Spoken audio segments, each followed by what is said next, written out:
संध्या का समय था। डॉक्टर चड्ढा गोल्फ खेलने के लिए तैयार हो रहे थे। मोटर द्वार के सामने खड़ी थी कि दो कहार एक डोली लिए आते दिखाई दिए।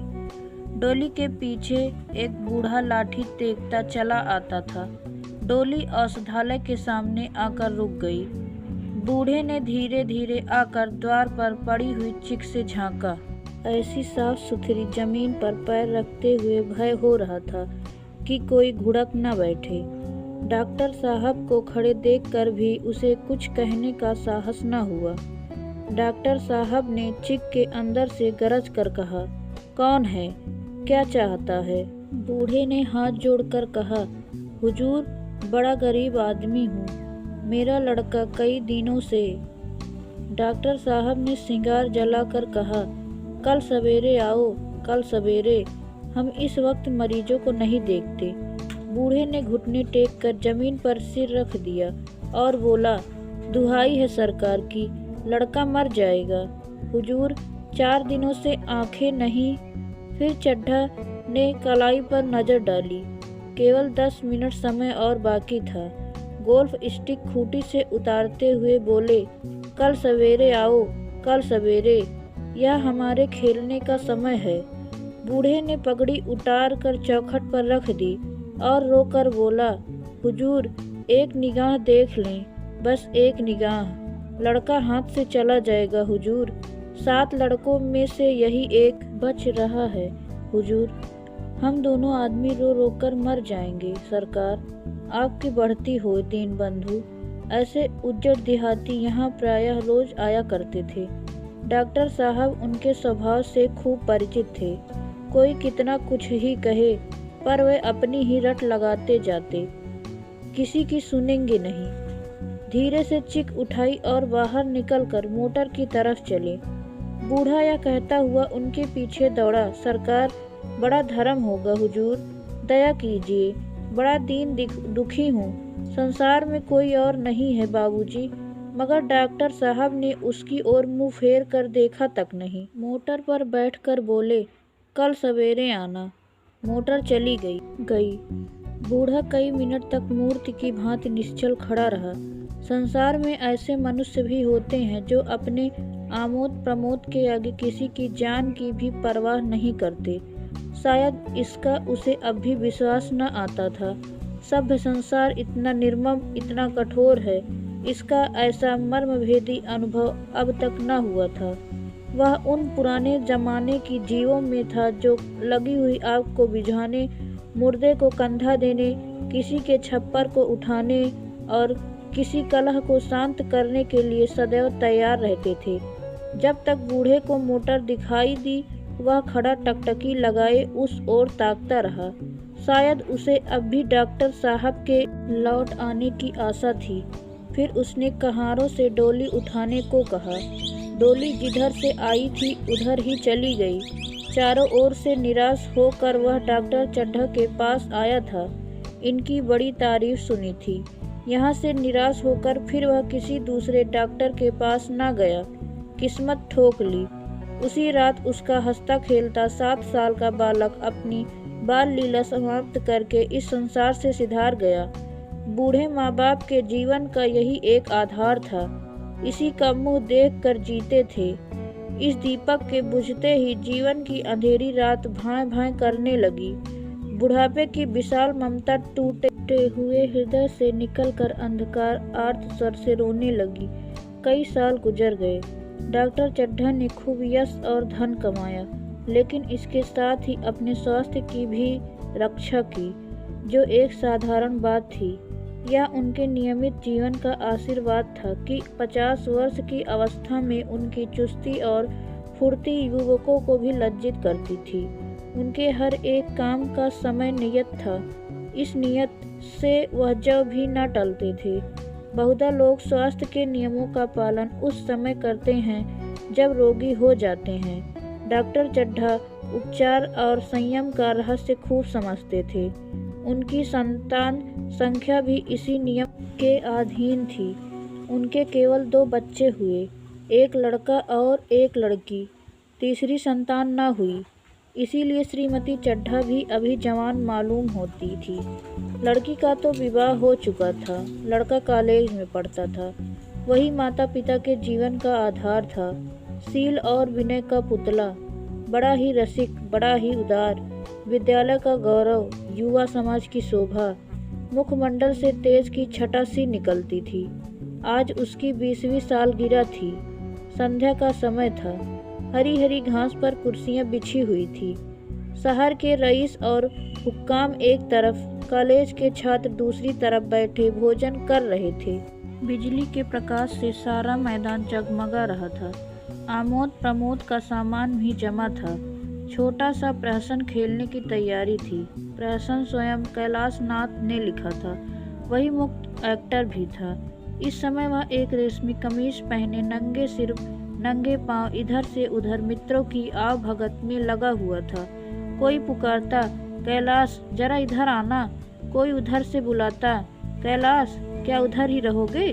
सभी उसे छेड़ते थे, चुलहे करते थे।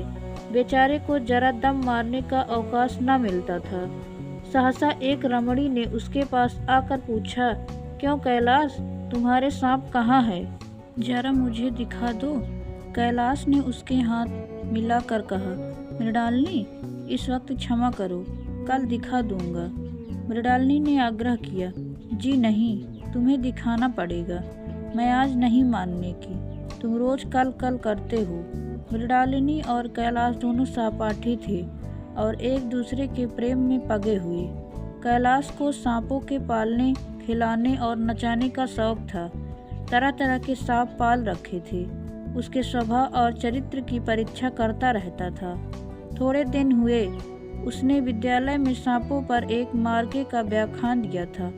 सांपों को नचा कर दिखाया भी था। प्राणी शास्त्र के बड़े बड़े पंडित भी यह व्याख्यान सुनकर दंग रह गए थे। यह विद्या उसने एक बड़े सपेरे से सीखी थी। सांपों की जड़ी बूटियां जमा करने का उसे मर्ज था। इतना पता भर मिल जाए कि किसी व्यक्ति के पास कोई अच्छी जड़ी है, फिर उसे चैन न आता था, उसे लेकर ही छोड़ता था। यही व्यसन था। इस पर हजारों रुपए फूंक चुका था। मृणालिनी कई बार आ चुकी थी, पर कभी सांपों को देखने के लिए इतनी उत्सुक न हुई थी। कह नहीं सकते आज उसकी उत्सुकता सचमुच जाग गई थी, या वह कैलाश पर अपने अधिकार का प्रदर्शन करना चाहती थी। पर उसका आग्रह बेमौका था। उस कोठरी में कितनी भीड़ लग जाएगी। भीड़ को देखकर सांप कितने चौंकेंगे और रात के समय उन्हें छेड़ा जाना कितना बुरा लगेगा। इन बातों का उसे जरा भी ध्यान न आया। कैलाश ने कहा, नहीं, कल जरूर दिखा दूंगा। इस वक्त अच्छी तरह दिखा भी तो ना सकूंगा। कमरे में तिल रखने को भी जगह न मिलेगी। एक महाशय ने छेड़ कर कहा, दिखा क्यों नहीं देते? जरा सी बात के लिए इतना टाल मटोल कर रहे हो।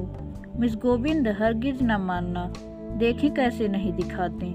दूसरे महाशय ने और रद्दा चढ़ाया, मिस गोविंद इतनी सीधी और भोली हैं, तभी आप इतना मिजाज करते हैं। दूसरी सुंदरी होती तो इस बात पर बिगड़ खड़ी होती।